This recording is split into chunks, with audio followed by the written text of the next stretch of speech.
Hello friends, good morning. Make physics interesting में Pradeep sir का नमस्कार। आज हम एक ऐसे कंसेप्ट को स्टडी करने जा रहे हैं। उस कंसेप्ट में हम इलेक्ट्रिक पोटेंशियल एनर्जी पढ़ाने वाले हैं।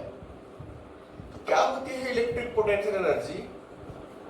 देखिए बच्चों, जब भी हम चार्ज Q1 देते हैं, चार्ज Q1 वो इलेक्ट्रिक फील्ड बनाता है। तो इलेक्ट्रिक फील्ड बनाने के लिए उनको मीडियम की परमिशन लेना चाहिए। तो परमिशन लेता बोल के तो कैसे लेता है? वह एनर्जी देता है। अगर मीडियम के पार्टिकल ने उसकी एनर्जी एक्सेप्ट की तो समझ जाता है कि मुझे परमिशन मिली है। तो मीडियम के पार्टिकल्स उससे एनर्जी लेते हैं और उनके जगह पे स्टोर करके रखते हैं। इस स्टोर करने के एबिलिटी का नाम है परमिटिविटी। इसका मतलब वह एनर्जी स्टोर करके लेते हैं, मतलब स्प्रेड होने को अपोज होता है। Therefore, the tendency of the medium to oppose the expansion of the electric field called as permittivity of that medium. अब बताइए बच्चों, हमने अभी तक क्या पढ़ा? इस चार्ज ने फील्ड बनाया है सराउंडिंग मीडियम में। इस फील्ड के अंदर किसी पॉइंट का फील्ड इंटेंसिटी हमने निकाला है। फील्ड इंटेंसिटी से हमें क्या पता लगता था?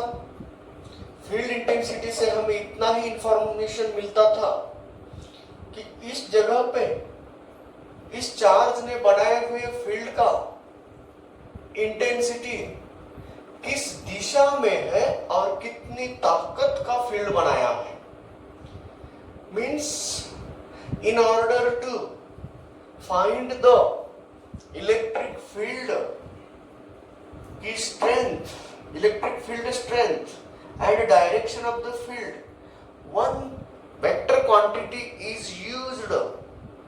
The name of that vector quantity is electric field intensity. ये हमने अभी तक पढ़ा है।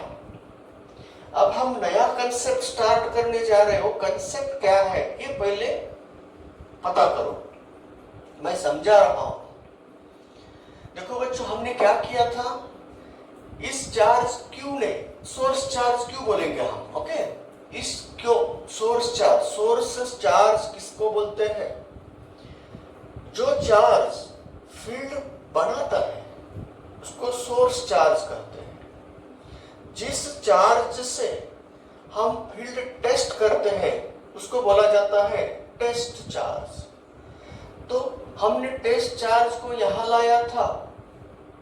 यहां लाने के बाद इनका फोर्स उनके ऊपर एक्सपीरियंस हुआ था और Q0 के ऊपर लगे हुए फोर्स से हमने यूनिट चार्ज के ऊपर का फोर्स निकाला और उस यूनिट चार्ज के ऊपर लगे हुए फोर्स के अकॉर्डिंग हमने इस जगह का फील्ड की डायरेक्शन और स्ट्रेंथ के बारे में जानकारी ली। इसका मतलब फील्ड इंटेंसिटी से हमें क्या क्या मिला? Strength of the field and direction of the field मिला है।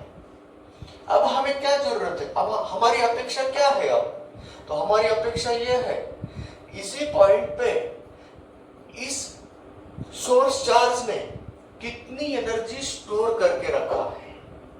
वह एनर्जी मीडियम पार्टिकल ने स्टोर करके रखी है, मगर किसने दिया है वह एनर्जी? Q ने दिया है। तो इस सोर्स चार्ज Q ने यहाँ एनर्जी कितनी दी है और वह कितनी एनर्जी स्टोर की है, तो वहां का एनर्जी निकालना ये हमारा आज का काम है। तो कैसे निकाल सकते हैं हम वहां का एनर्जी? तो क्या करना होगा? हम टेस्ट चार्ज को दोबारा लाना होगा। मगर याद रखिए, इस टेस्ट चार्ज को पॉइंट P के जगह पे लाना है। क्यों? हमें P पॉइंट के जगह पे इस सोर्स चार्ज ने कितनी एनर्जी स्टोर करके रखा है उसके बारे में जानकारी लेना है। पहला काम था फील्ड की ताकत और दिशा, वो काम खत्म हुआ। अब हमारा सेकेंड काम है कि इस जगह में जिस पॉइंट का हमने इंटेंसिटी पढ़ा है equal to k q divided by r square से, अगर यह पॉइंट सोर्स चार्ज क्यू से आर डिस्टेंस दूर पे है तो हमने उसका इंटेंसिटी के बारे में जानकारी ली। अब हमारा मकसद इस जगह पे पोटेंशियल एनर्जी कितनी है, इलेक्ट्रिक पोटेंशियल एनर्जी कितनी है, इसके बारे में जानकारी लेना है। तो हम अब फोर्स एक्सपीरियंस और एक्सपीरियंस किए हुए फोर्स के बारे में हम नहीं सोचेंगे। अब हमारा एक्सपीरियंस अलग होगा। कौन सा एक्सपीरियंस होगा? अब देखिए बच्चों, हम क्यू नॉट टेस्ट चार्ज को लाने वाले हैं। कहां से लाएंगे? इंफिनिटी से लाएंगे। क्यों इंफिनिटी से? क्योंकि इस चार्ज की वजह से वहां कोई फील्ड नहीं है। यह उस जगह पे जो क्यू नॉट चार्ज रखे है ना, उसको कोई अपोजिशन नहीं करेगा। तो वहां फील्ड इंटेंसिटी जीरो है, वहां कोई फील्ड नहीं है। उस वक्त हमें उसको हिलाने के लिए वहां से कोई वर्क नहीं लगेगा। तो जब हम क्यू नॉट को ला रहे हैं इंफिनिटी से, तो पहला वर्क डन की वैल्यू कितनी रही है? जीरो रही है। वहां से लाने के लिए कोई वर्क नहीं करना पड़ता है। तो initial value of the work, देखो बच्चों, किसी को अगर नापना है तो पहले हमें कंफर्म करना होगा उस नाप में, उस मेजरिंग डिवाइस में, उस मीटर में इनिशियल वैल्यू, चाहे कोई दूध नापते हैं तो लीटर से नापते हैं, तो उस नाप में पहले वो नाप एम्प्टी होना चाहिए ताकि हम उसको अच्छी तरह से करेक्टली नाप सकते हैं। उसी तरह पहला वर्क डन जीरो रहा तो हम यहाँ तक लाने में कितना वर्क डन किया वो करेक्ट वैल्यू मिलेगी। अगर पहली वैल्यू में कुछ फॉल्ट्स है, कुछ इनिशियली अगर उसके अंदर कुछ वर्क है, तो हम वर्क डन यहाँ लाने के लिए, नापने के लिए दिक्कत हो सकती है। इसीलिए हम इस टेस्ट चार्ज को इंफिनिटी से क्यों ला रहे हैं? वहाँ initial value of the work zero होती है। तो अब वहां से जैसे ही हम उसको ला रहे हैं तो कुछ डिस्टेंस तक हमें कोई वर्क नहीं करना पड़ा। क्यों? हम इस चार्ज के फील्ड के बाहर जब है ना, तब तक हमें कोई वर्क करने की जरूरत नहीं पड़ती है। तो जैसे ही हम इस चार्ज वाले, इस सोर्स चार्ज के फील्ड में एंटर हुए, तब हमें कोई ना कोई अपोजिशन लगेगा। तो अब हमें जरूरत होती है कि उस अपोजिंग फोर्स के अगेंस्ट में वर्क करने की। जैसे ही हम वर्क करते करते आते हैं तो यहां तक पहुंचना है हमें। कहां से ला रहे हैं उस टेस्ट चार्ज को? इंफिनिटी से ला रहे हैं। किस जगह पे ला रहे हैं? पी जगह पे ला रहे हैं। क्यों ला रहे हैं? यहाँ का एनर्जी निकालना हमारा आज का मकसद है। तो अब क्यू नॉट चार्ज से हम इंफिनिटी से ला रहे हैं, ऐसा होगा कहीं पे तो एक्स डिस्टेंस दूरी पे हमें इस चार्ज का फील्ड थोड़ा सा महसूस होगा। बोले तो थोड़ा सा हम एक्सपीरियंस करेंगे। सोचिए, यहाँ हमने क्यू नॉट को लाया, तब इसके ऊपर फोर्स लगा। कितना फोर्स लगेगा? कितने दूर लाई है? समझो x डिस्टेंस पे दूरी पे लाए हमने। इस सोर्स चार्ज से x डिस्टेंस दूरी पे जब टेस्ट चार्ज को लाया, क्यू नॉट को लाया, तब हमें थोड़ा सा फोर्स एक्सपीरियंस हुआ। तो यह फोर्स रिपल्सिव फोर्स है, उसकी दिशा इधर रहेगी, है ना? तो अगर इसकी दिशा बाहर की तरफ हो रही है तो चलो बच्चों, अब हमें उस फोर्स के अगेंस्ट वर्क करने की जरूरत होती है। अब वर्क डन करने के लिए हम क्या करेंगे? यहाँ थोड़ा सा कम जगह है, इसीलिए उसको हम इधर दिखाएंगे। ये है इंफिनिटी से ला रहे हैं हम। इस जगह पे आने के बाद हमें एक्सपीरियंस हुआ फोर्स। ओके, फोर्स एक्सपीरियंस हुआ। कितने दूर लाए थे? x डिस्टेंस दूरी पे लाए थे, तो इसके ऊपर फोर्स लगा। इस दिशा में फोर्स लगेगा। कितना फोर्स है? के Q not divided bye x square. Coulomb's law से हमने फोर्स निकाला। जैसे ही हम यहाँ एंटर हुए, कहाँ लाना है उसको? पी पॉइंट पे लाना है। कितना दूरी पे है? आर डिस्टेंस दूरी पे है। हम टेस्ट चार्ज क्यू नॉट को कहाँ से? इंफिनिटी से ला रहे हैं, और कहाँ लाके छोड़ना है उसको? आर डिस्टेंस पे लाके छोड़ना है। तो x कहां से कहां बदल रहा है? इंफिनिटी से आर डिस्टेंस तक बदलने वाला है। तो हम जब यहाँ आए, x दूरी पे आए, x डिस्टेंस दूरी पे आए, तो हमें थोड़ा सा फोर्स लगा, उस चार्ज के ऊपर फोर्स लगा, कितना इतना। अब जैसे ही हमें थोड़ा डिस्प्लेसमेंट देना हो इस फोर्स के अगेंस्ट में, समझो इसको dx मान लिया, अगर dx डिस्प्लेसमेंट उसको देना है इस फोर्स के अगेंस्ट में, तो हमें कुछ ना कुछ वर्क करना होगा। तो अब धीरे धीरे से हम उसको dx डिस्प्लेसमेंट दे रहे हैं, dw वर्क कर रहे हैं, फर्दर dx डिस्प्लेसमेंट दे रहे हैं, dw वर्क कर रहे हैं। फोर्स बदलता जा रहा है, इसीलिए हमें हर dx के लिए वर्क डन हमें मिलेगा, और टोटल वर्क डन निकालने के लिए हम इंटीग्रेशन नाम की प्रोसेस यूज करेंगे। तो चलिए बच्चों, dx डिस्प्लेसमेंट देने के लिए dw वर्क हुआ, उस dw को हम माइनस f इंटू dx बोलते हैं। क्यों? इतने छोटे डिस्टेंस के लिए फोर्स कांस्टेंट होता है, तो कांस्टेंट जब फोर्स रहेगा, वर्क डन हम इस फार्मूले से निकालते हैं। अगर वही डिस्टेंस थोड़ा फर्दर dx डिस्प्लेसमेंट है, तो उस वक्त हम क्या करेंगे, और उसका f इंटू dx लेंगे। ऐसा dw वर्क करते करते हम कहाँ पहुंचने वाले हैं, लास्ट में P पॉइंट पे पहुंचने वाले हैं। तो चलिए, अगर उसको P पॉइंट तक लाना है इंफिनिटी से, तो टोटल वर्क डन निकालने के लिए हम क्या करेंगे, उसका इंटीग्रेशन लेंगे, माइनस f की वैल्यू रखेंगे k q naught divided bye x square into dx। तो इंटीग्रेशन है यहाँ, कहां से कहां इंटीग्रेट कर रहे हैं, इंफिनिटी से आ रहे हैं हम, r डिस्टेंस तक आ रहे हैं। तो चलिए, इंटीग्रेशन में जो भी कांस्टेंट होते हैं उसकी जगह बाहर होती है, तो टोटल वर्क डन हम जो कर रहे हैं उस टेस्ट चार्ज q नॉट को लाने के लिए कहां से ला रहे हैं हम, इंफिनिटी से ला रहे हैं। कितने डिस्टेंस पे ला रहे हैं, r डिस्टेंस पे ला रहे हैं। तो इंफिनिटी टू r तक हमने इंटीग्रेट करना है, तो हम यहाँ इंटीग्रेशन पढ़ना होगा। अब इसका इंटीग्रेशन कितना आता है, उनके बारे में जानकारी लेंगे। चलिए बच्चों, हमें एक फार्मूला याद रखना होगा, इंटीग्रेशन ऑफ पावर फंक्शन क्या होता है। तो इंटीग्रेशन ऑफ पावर फंक्शन क्या होता है, यहाँ बताता हूँ। अगर x का पावर n है और उसका इंटीग्रेशन लेना है, तो एक से पावर बढ़ाए और बढ़े हुए पावर से उसको डिवाइड करें, ये रहता है इसका इंटीग्रेशन। अगर यहाँ लिमिट रखते हो x1 और x2, तो यहाँ लोअर लिमिट x1 लेना, अपर लिमिट x2 लेना, और आगे उसको सॉल्व करना है। तो सॉल्व करना कैसे, इंटीग्रेशन निकाला इस फार्मूले से। सॉल्व करना बोले तो पहले अपर लिमिट रखो, बाद में लोअर लिमिट रखो, दोनों का सब्ट्रैक्शन करो, ये हमारा सॉल्यूशन मिलेगा। ओके, इसी मेथड से अब बताओ बच्चों, इस पावर को हम ऊपर लाए तो x का पावर -2 होगा। तो जैसे ही x का पावर -2 होगा, तो आगे हमें मिलेगा k q नॉट, इंटीग्रेशन में x का power -2 dx infinity to r। तो n की जगह हम किसको लेंगे, -2 को लेंगे। तो -2 में +1 करो, तो x का पावर होता है -1, और वही -1 डिनोमिनेटर में लाएंगे, है ना। तो चलिए बच्चों, अब वर्क डन, यहाँ से work done W, total work done W कहाँ से लाने के लिए, इंफिनिटी से, कहाँ कितने डिस्टेंस, r डिस्टेंस। तो माइनस k q नॉट, वो तो कांस्टेंट है।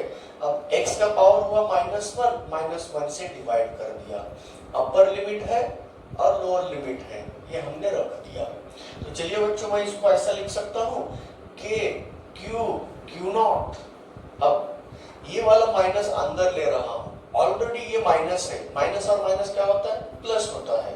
तो ये क्या होगा, 1/x हो गया, इंफिनिटी टू r डिस्टेंस तक। चलिए, अब k q नॉट, अब बताओ पहली वैल्यू किसको रखेंगे, r को। 1/, क्या आ गया, r आ गया, माइनस 1/, क्या आ गया, इंफिनिटी आ गया। तो हमें पता है 1/∞ की वैल्यू 0 होती है। तो जैसे ही हमने वर्क डन निकाला है, तो हमें मिल गया ये फार्मूला। तो इस वर्क डन स्टोर होता है, यह वर्क डन, हमने किया हुआ वर्क डन स्टोर हुआ in the form of electric potential energy. तो इस इलेक्ट्रिक पोटेंशियल एनर्जी को हम W नहीं, अब ये वर्क डन हुआ, तो ये वर्क डन स्टोर होता है इलेक्ट्रिक पोटेंशियल एनर्जी के फॉर्म में, तो उसको हम बोलेंगे electric potential energy in the system obtained by two charges। System बन गई। अब पहले कितने चार्ज थे? एक चार्ज था। अब दूसरा चार्ज हमने किसको लाए? यहाँ पे क्यू नॉट को लाए, तो कितने चार्ज वाली सिस्टम बन गई? यहाँ पे दो चार्ज वाली सिस्टम बन गई। तो अब जैसे ही हम एक चार्ज एक सिस्टम में ला रहे हैं, तब उस सिस्टम का एनर्जी हमें मालूम करना है, हमें उसका मेजर करना है। तो देखिए, जब मैंने दो चार्ज वाली सिस्टम बनाई, कौन से चार्ज? Q और Q नॉट दोनों चार्ज है, उसमें से एक सोर्स चार्ज है, दूसरा Q naught charge test charge है। तो जब मैं एक दूसरे से r डिस्टेंस दूरी पे रखा, तो कितना एनर्जी उन दोनों के अंदर स्टोर होके बैठे हैं। तो दोनों चार्जेस ने बनाए हुए सिस्टम में एनर्जी कितनी है? अगर ऐसा क्वेश्चन किसी ने पूछा तो हम क्विकली बोल सकते हैं energy in the system of two charges is given by, k को हम 1/4πε0 भी लिख सकते हैं into q naught charge upon distance. तो ये बच्चों, ये रहा electric potential energy of the system of two charges. अब इस जगह पे हम उसको जनरलाइज कर सकते हैं। हम एक चार्ज Q1 मानेंगे, दूसरा चार्ज Q2 मानेंगे, और ये दोनों चार्ज एक दूसरे से कुछ ना कुछ डिस्टेंस दूरी पे रखे हैं। तो एनर्जी कैसे लिखेंगे? अगर Q1 चार्ज है, सिस्टम हम दूसरी बना रहे हैं, Q1 चार्ज है और Q2 चार्ज है, और ये दोनों चार्जेस एक दूसरे से R12 डिस्टेंस दूरी पे हमने रखा, एयर मीडियम में रखा। ओके, तो अब इन दोनों चार्जेस ने बनाए हुए सिस्टम का एनर्जी निकालो, ऐसा अगर क्वेश्चन कहा, तो electric energy of these two charge system को हम कैसे लिख सकते हैं? तो U इक्वल टू K बोलता हूं मैं, 1/4πε0 को K लिखूंगा, तो K into Q1 Q2 divided by R12 होता है। तो इसी तरह बच्चों, जैसे ही हम सिस्टम बनाएंगे, चार्जेस को इकट्ठा करेंगे, तो उसका एनर्जी भी हमें निकालने को आना चाहिए।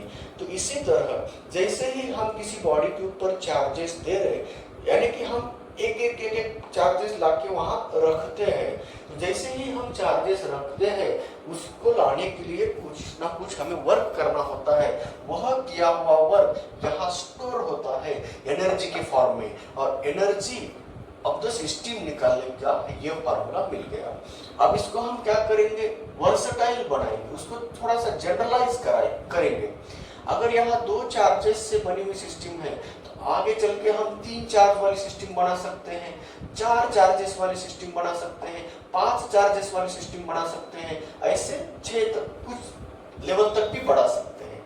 इसी तरह अब हमारा अगला कंसेप्ट होगा कि electric energy of the 3 charge system. तो electric energy of the 3 charge system कैसे निकालेंगे हम? तो electric energy of the 3 charge system निकालना है, तो हमें 3 चार्जेस कंसीडर करना होगा। तो 2 चार्ज वाले सिस्टम का एनर्जी कैसे होती है, अभी हमने पढ़ाया। अब हम क्या उसके ऊपर क्वेश्चन क्रिएट कर रहे हैं। क्वेश्चन बोले तो हम एक प्रॉब्लम से, अभी तक एग्जाम में आए हुए प्रॉब्लम्स के बारे में चर्चा करने वाले हैं, मगर यहाँ सिस्टम हम नंबर ऑफ चार्जेस बढ़ा रहे हैं। अभी तक हमने कितने चार्ज वाली सिस्टम बनाई थी? 2 चार्ज वाली। अब हम बनाएंगे 3 चार्ज वाली सिस्टम। देखिए बच्चों, ये Q1 चार्ज है, ये Q2 चार्ज है।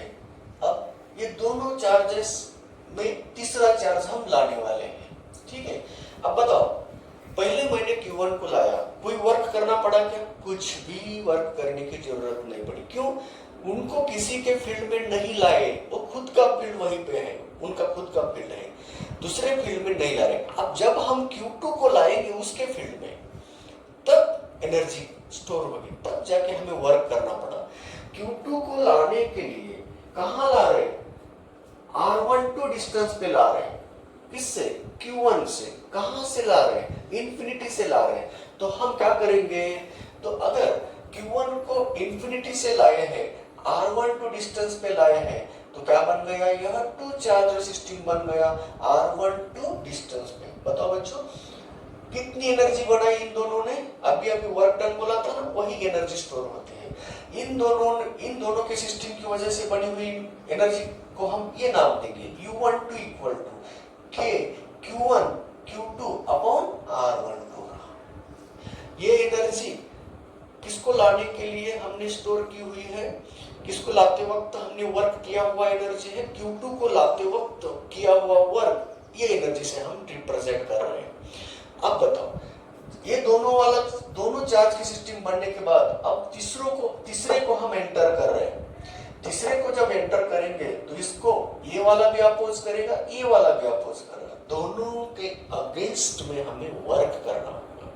तो अब बताइए, इसको जब इंफिनिटी से ला रहे हैं हम, यहाँ ला के रखेंगे तो हम मान रहे Q1 से कितना दूर लाया, R13 डिस्टेंस दूर लाया, और Q2 से कितना दूर लाया, R23 डिस्टेंस पे लाया। बताइए बच्चों, इनके अगेंस्ट में कितना वर्क किया, वह एनर्जी होगी। इसके अगेंस्ट में कितना वर्क किया, वो वाली एनर्जी होगी। कितने टर्म आएंगे, अब 3 टर्म आएंगे। तो पहले एक टर्म तो यहाँ लिखा मैंने, अब इनके अगेंस्ट में, Q1 के अगेंस्ट में किया हुआ एनर्जी का एक्सप्रेशन, तो इनके अगेंस्ट में किया हुआ एनर्जी है U13 बोलेंगे, तो कितना आएगा, K Q1 Q3 divided by R13 रहेगा, है ना। अब चलो इसी तरह अब ये चार्ज के अगेंस्ट में लाने के लिए कितना वर्क करना पड़ा, U23 equal to K Q2 Q3 divided by R23।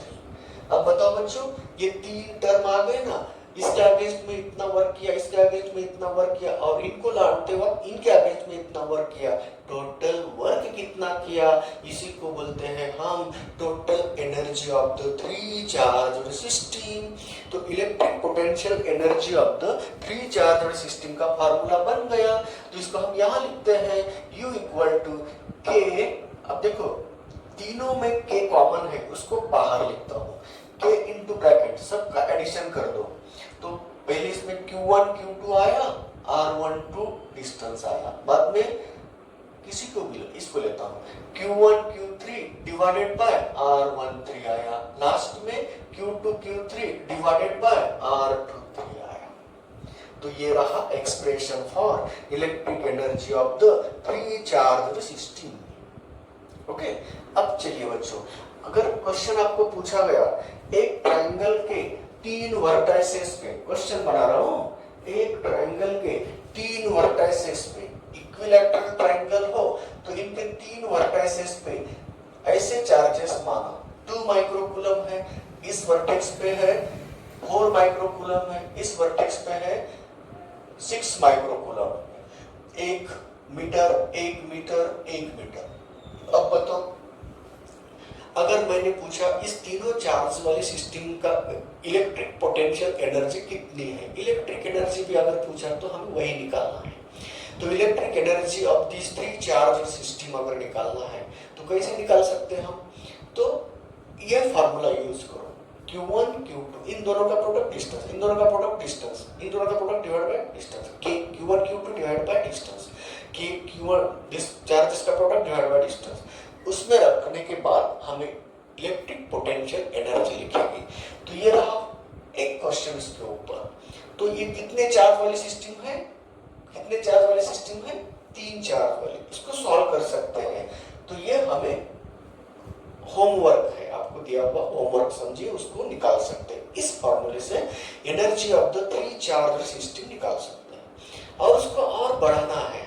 कैसे बढ़ाएंगे, तो यहाँ कितने चार्ज वाली, इससे पहले कितने चार्ज वाली सिस्टम लिया था 2, अब कितने चार्ज लिया 3, अब हम 4 चार्जेस वाली सिस्टम बनाएंगे।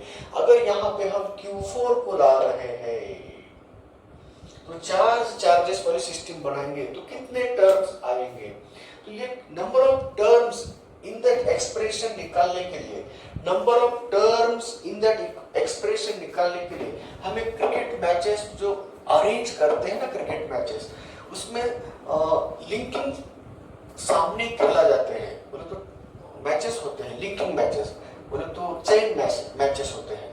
तो चेन मैचेस बोले तो सभी टीम ने दूसरे टीम के साथ एक बार तो खेलना चाहिए, तो उसको चेन मैचेस बोलते हैं।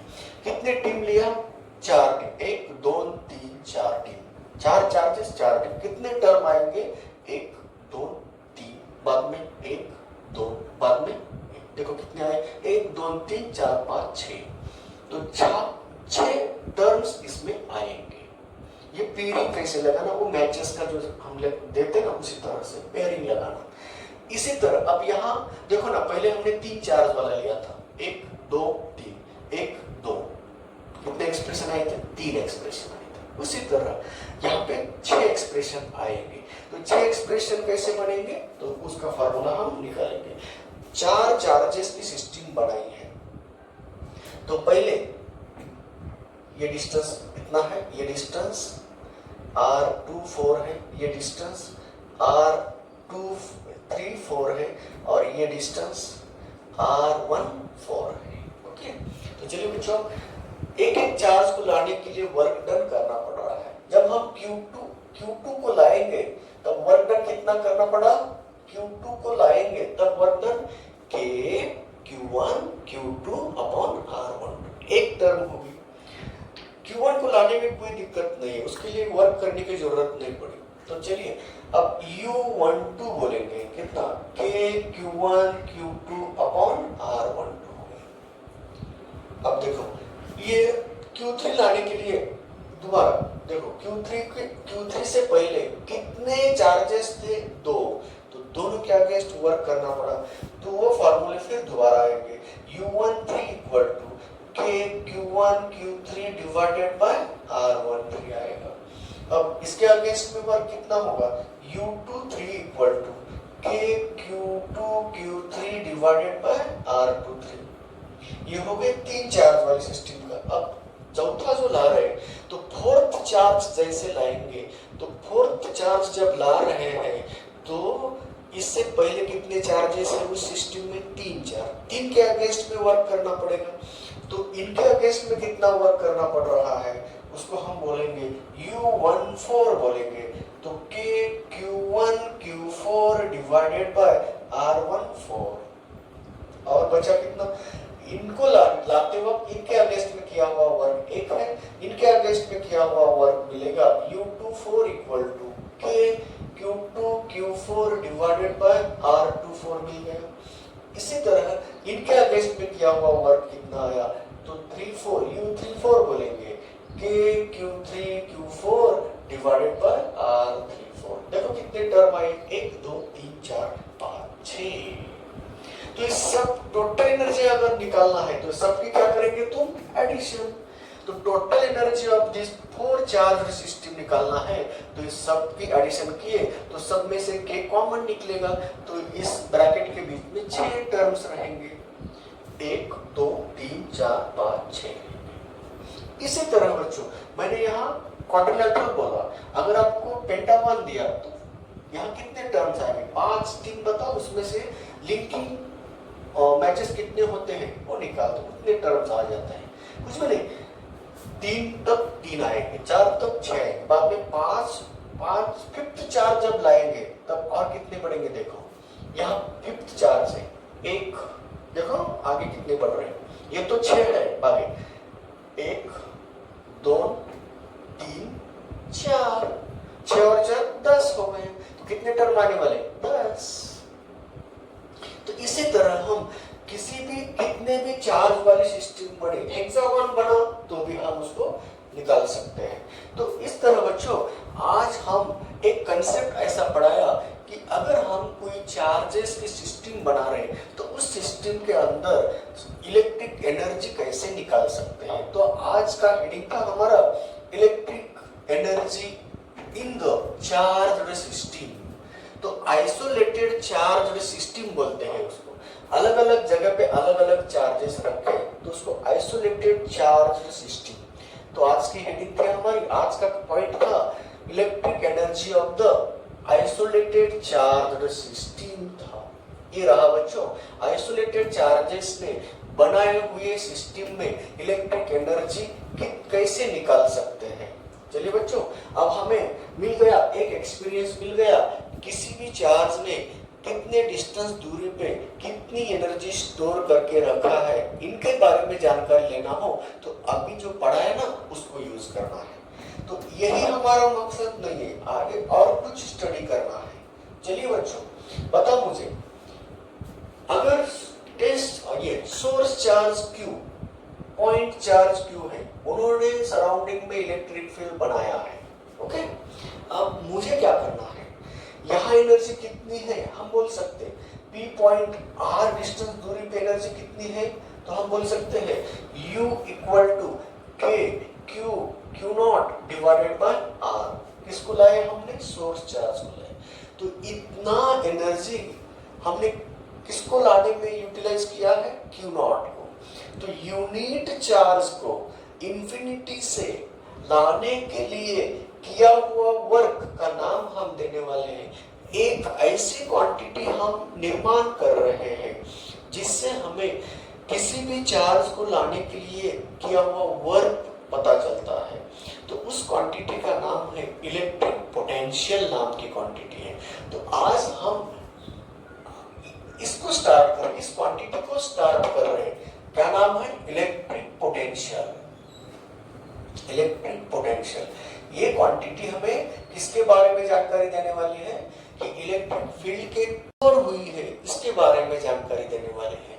तो अगर टेस्ट चार्ज कितने हैं, मैग्नीट्यूड का क्यों ना लेते हैं, तो लाते हैं कौन सा चार्ज, उसके ऊपर वो पोटेंशियल नहीं डिपेंड करेगा, ये एनर्जी डिपेंड कर रहा है टेस्ट चार्ज के ऊपर। अब हम टेस्ट चार्ज की इंडिपेंडेंट रिलेशन बना रहे हैं, किसी भी टेस्ट चार्ज को लाओ, यहाँ का एनर्जी बदलेगा नहीं। तो ये कंसेप्ट हमें इलेक्ट्रिक पोटेंशियल से निर्माण कर सकते हैं। तो इलेक्ट्रिक पोटेंशियल में हम क्या करेंगे, इलेक्ट्रिक पोटेंशियल कौन है, एक ऐसा स्केलर क्वांटिटी है, ऐसा स्केलर क्वांटिटी हमने बनाया है। क्या पर्पस है उसको बनाने के लिए, तो वह क्यों बनाया है, क्योंकि हमें इलेक्ट्रिक फील्ड के किसी भी पॉइंट पे इलेक्ट्रिक पोटेंशियल एनर्जी के बारे में जानकारी लेना है।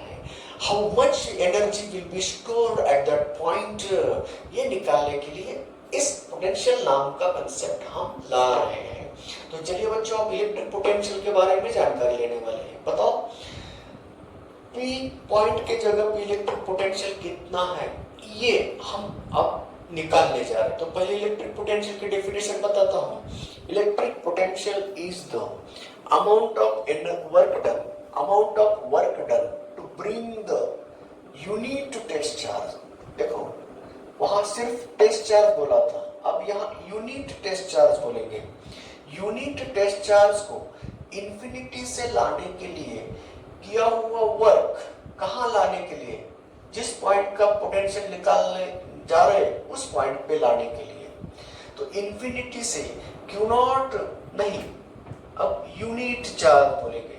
तो यूनिट चार्ज को कहाँ से ला रहे, इंफिनिटी से ला रहे, कहाँ ला रहे, P पॉइंट पे ला रहे।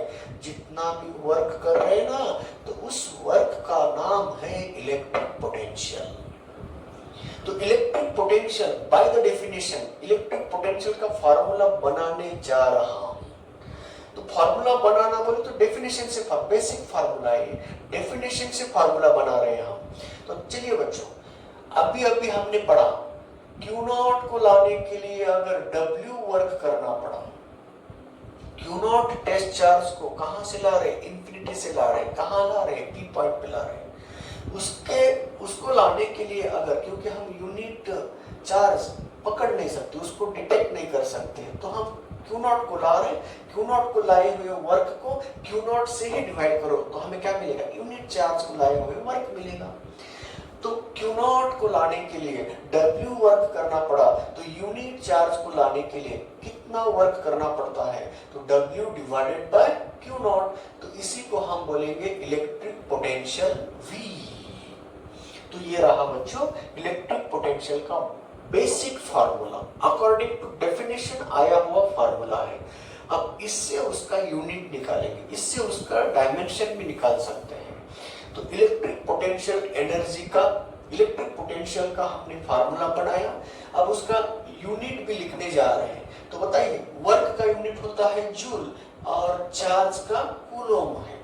तो एक जूल काम एक कूलम चार्ज को लाने के लिए जब किया जाता है, उस पॉइंट का पोटेंशियल को हम बोलते हैं एक वोल्ट होता है। तो एक वोल्ट पोटेंशियल किसी पॉइंट पे है, ऐसा कब बोला जाता है? अगर 1 कूलम चार्ज को इंफिनिटी से लाने के लिए 1 जूल वर्क करना पड़ा कोई भी पॉइंट को लाने के लिए, तो उस पॉइंट का पोटेंशियल कितना हो सकता है? 1 वोल्ट हो सकता है। ऐसे भी हम उसको डिफाइन कर सकते हैं। तो बेसिक फार्मूला मिला इलेक्ट्रिक पोटेंशियल का, और उसका यूनिट भी निकाला हमने, और उसका सेकंड नाम भी दे दिया, वोल्ट बोला है। तो चलिए डायमेंशंस कैसे होंगे उसके? तो डायमेंशंस होते हैं, वर्क के डायमेंशंस होते हैं m1 l2 d माइनस, बोलिए -2। तो ये वर्क के डायमेंशन डिवाइडेड बाय चार्ज के डायमेंशन होते हैं t1 i1। तो ऊपर लेके जाओ, क्या होगा? m1 l2 t minus 3i minus 1। These are the dimensions of electric potential।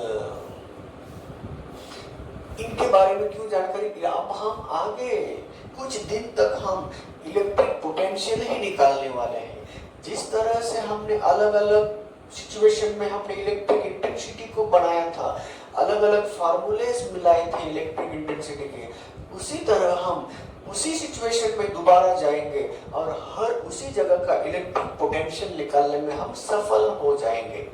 तो इसी तरह अब हम यहाँ इलेक्ट्रिक पोटेंशियल को डिफाइन किए और उसका फार्मूला, बेसिक फार्मूला बनाया, तो आगे चल के उसका फार्मूले बदल सकते हैं, सिचुएशन के अकॉर्डिंग फार्मूले अलग अलग आ सकते हैं, मगर बेसिक फार्मूला मत भूलिए। तो फार्मूला बनाए, यूनिट बोल दिया, डायमेंशन भी निकाल दिए। अब हमारे पास अगला क्वेश्चन बनता है, what is the electric potential at the point P at an r distance from point source charge Q। अब फील्ड किसने बनाया हुआ ले रहे हैं हम? पॉइंट चार्ज ने बनाए हुए फील्ड के अंदर r डिस्टेंस दूरी पे इलेक्ट्रिक पोटेंशियल का फार्मूला निकालने जा रहे हैं। तो चलिए बच्चों, हमने अभी फिगर जो निकाली है ना, वही पॉइंट चार्ज मानेंगे। ये जो पॉइंट चार्ज Q है, वह पॉइंट चार्ज Q स्पेस में फील्ड बना रहा है, और उससे r डिस्टेंस दूरी पे हमने किसको चुना? P पॉइंट को चुना है। तो P पॉइंट का पोटेंशियल कितना है वो निकालना है।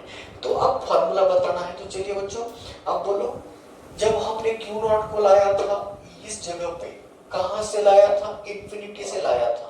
कितने डिस्टेंस दूरी पे लाया है? r डिस्टेंस दूरी पे लाया है। बताओ कितना वर्क करना पड़ा?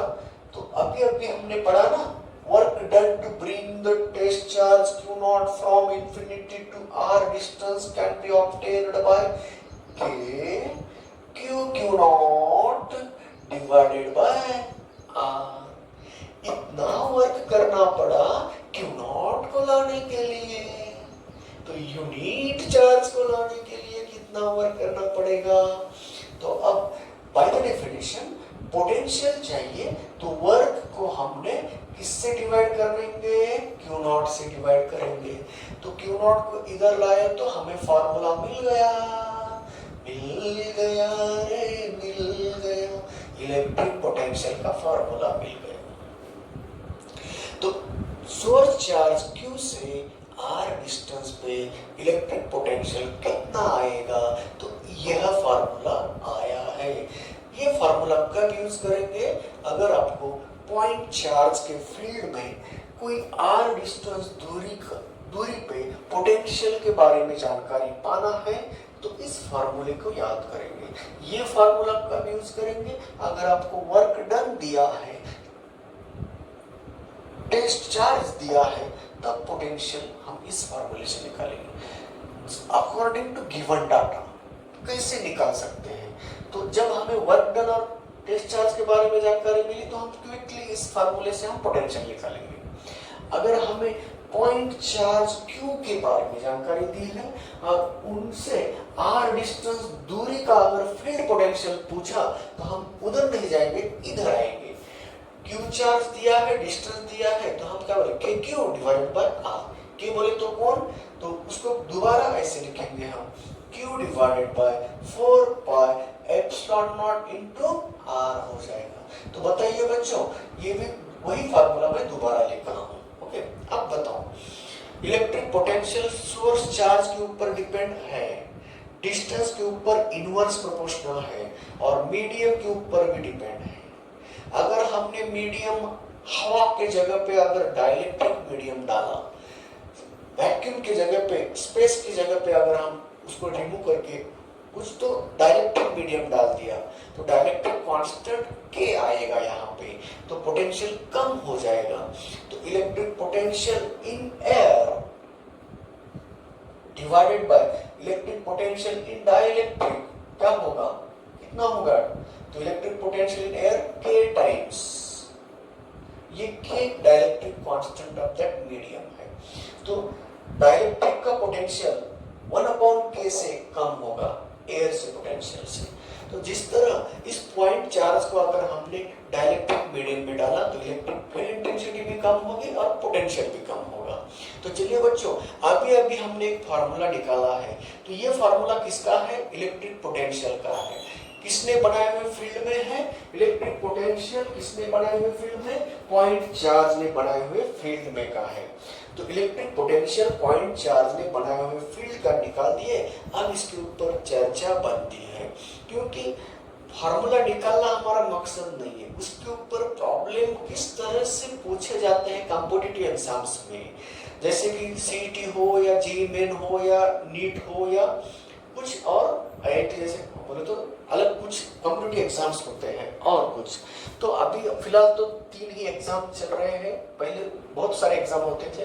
तो अब चलिए बच्चों, इलेक्ट्रिक पोटेंशियल हमने पॉइंट चार्ज ने बनाए हुए फील्ड का एक एक्सप्रेशन बताया। अब चर्चा होने वाली है, जैसे हम डिस्टेंस बढ़ाएंगे तो पोटेंशियल बदलेगा, सही है?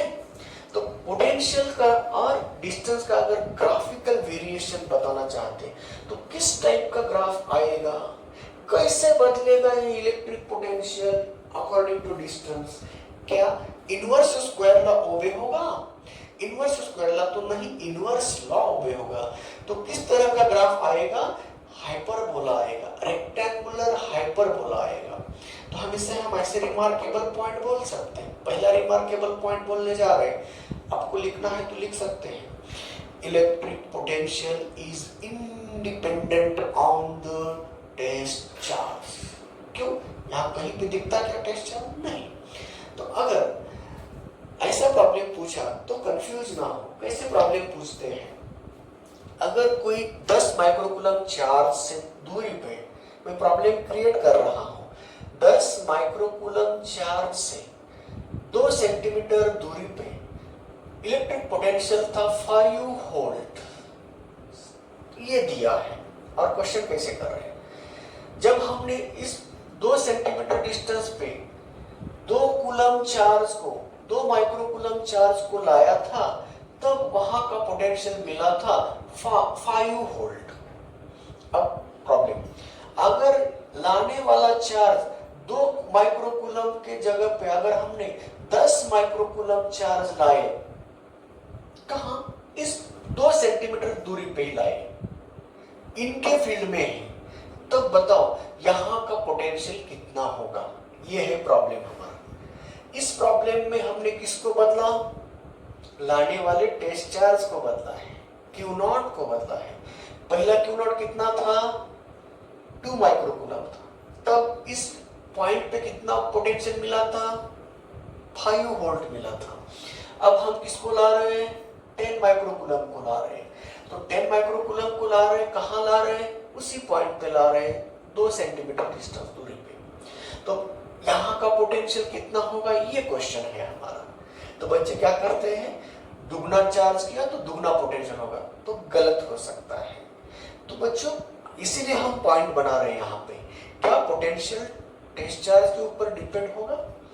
ये हमने Q0 को बदला तो इसके ऊपर किसके ऊपर असर पड़ेगा क्या? इस टर्म के ऊपर नहीं है। इसीलिए पहला पॉइंट बनाते हैं, आप लिख सकते हैं, electric potential is independent on the test charge Q0। तो अब समझ गए? प्रॉब्लम ऐसे बनाते, फंसाते हो तो फंसना नहीं उसमें, है ना? तो हम दिमाग और कंसेप्ट याद रखना है। तो पोटेंशियल इंडिपेंडेंट होता है टेस्ट चार्ज के ऊपर, एक पॉइंट। दूसरा पॉइंट, इंडिपेंडेंट तो समझ गए, डिपेंड किसके ऊपर होते हैं उसके बारे में जानकारी। तो चलिए डिपेंड बोले तो फार्मूला की तरफ आना।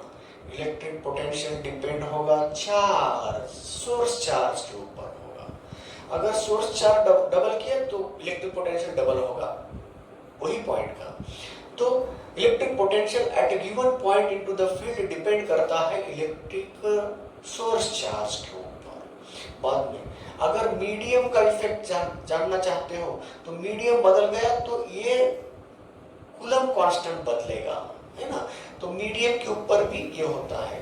तो मीडियम के ऊपर कैसा असर होगा, अगर हम उस पॉइंट चार्ज को अगर किसी डाइलेक्ट्रिक मीडियम में डुबा दिए, उतने दूर ही अगर हमने पोटेंशियल जानना है तो पोटेंशियल वहां का बदलेगा। तो पहले एयर और वैक्यूम थे, अब डाइलेक्ट्रिक मीडियम आ गया, इसका मतलब 1 डाइलेक्ट्रिक कांस्टेंट से पोटेंशियल कम हुआ। तो potential depend upon source charge, potential also depend upon medium, लिख के लेना है। और लास्ट में potential also depend upon the distance from the source charge. तो अगर डिपेंड है तो रिलेशन कैसे लिखेंगे, V is directly proportional to Q होगा, और V is depend upon 1/K होगा, और V is inversely proportional to R होगा। जैसे जैसे हम दूर जा रहे हैं, जैसे ही हम इंफिनिटी पे जाएंगे, तब हमें पोटेंशियल कितना मिलेगा, 0। तो उसका ग्राफिकल वेरिएशन बताएंगे। और यहाँ electric potential in the field due two point charge को हम यहाँ स्टॉप करेंगे। तो चलिए electric potential in the field due two point charge यहाँ खत्म हो रहा है। तो क्या फार्मूला है, तो V इज प्रोपोर्शनल टू क्या आया, R है। तो उसका ग्राफिकल वेरिएशन ऐसा आता है, R डिस्टेंस और ये रहा पोटेंशियल। तो R डिस्टेंस अगर 0 रहा तो पोटेंशियल क्या होगा, इन्फिनिटी मिलेगा। कोई भी डिवाइडेड बाय 0 बोले तो इन्फिनिटी, इन्फिनिटी बोले तो यहाँ नॉट डिफाइंड है। जैसे ही हम आगे आ रहे तो इन्फिनिटी से ये आ रहा है, और यह ऐसा इनवर्स स्क्वायर लॉ नहीं, इनवर्स लॉ बोलेंगे। तो ये हाइपरबोला, यहाँ टेंजेंट ड्रॉ किया तो ये टेंजेंट इस लाइन को, इस एक्सिस को पैरेलल बनी, और यहाँ टेंजेंट ड्रॉ कर दिया, ये टेंजेंट इसको पैरेलल बनी, तब इसको बोलते हैं रेक्टेंगुलर हाइपरबोला, रेक्टेंगुलर हाइपरबोला। तो ग्राफिकल वेरिएशन कैसा है, रेक्टेंगुलर हाइपरबोला आता है। तो हाइपरबोला और पैराबोला में थोड़ा सा फर्क होता है। इनवर्स स्क्वायर लॉ कैसे आता है, यहाँ ये ऐसा होता है, यहाँ भी ऐसा होता है। यहाँ को, इसको अगर टेंजेंट ड्रॉ किया तो पैरेलल नहीं बनेगा, इसको टेंजेंट ड्रॉ किया तो वो भी पैरेलल नहीं बनेगा। तो ये है पैराबोला और ये है हाइपरबोला। थोड़ा सा दिखने में तरीका होता है, क्या फर्क है वो बता रहा हूँ। हाइपरबोला में और पैराबोला में क्या फर्क है, जब यहाँ पे टेंजेंट ड्रॉ किए तो ये टेंजेंट जब एक्सिस को पैरेलल बन रही ना, तब उसको बोलना हाइपरबोला है। अगर एक्सिस को पैरेलल नहीं बनेगी ना तो उसको बोला कि पैराबोला है। जैसे हमने यहाँ प्रयास किया उसी तरह यहाँ प्रयास करो। इस जगह पे अगर टेंजेंट ड्रॉ की और वह टेंजेंट इस एक्सिस को अगर समांतर आई, पैरेलल आई, तब समझना हाइपरबोला है, रेक्टेंगुलर हाइपरबोला है। अगर टेंजेंट ड्रॉ करने के बाद ये टेंजेंट इसको पैरेलल नहीं बन रही तो उसको बोलना है पैराबोला। तो ये देखो बच्चों, ये रहा इलेक्ट्रिक पोटेंशियल के बारे में जानकारी। तो हमने अभी एक फार्मूला बनाया और एक क्या पॉइंट चार्ज के फील्ड का पोटेंशियल कैसे निकाल सकते हैं, इनके बारे में जानकारी ली। आगे और कुछ पढ़ना है, सिस्टम ऑफ चार्जेस के अंदर पॉइंट पे पोटेंशियल कैसे निकालना, ये बहुत सारे आगे रीडिंग्स हैं। तो यहाँ हम इलेक्ट्रिक पोटेंशियल और इलेक्ट्रिक पोटेंशियल एनर्जी के बारे में जानकारी दी है। अगर वीडियो पसंद आया तो सब्सक्राइब करना मत भूलिए। तब तक के लिए नमस्कार, थैंक यू, बाय बाय।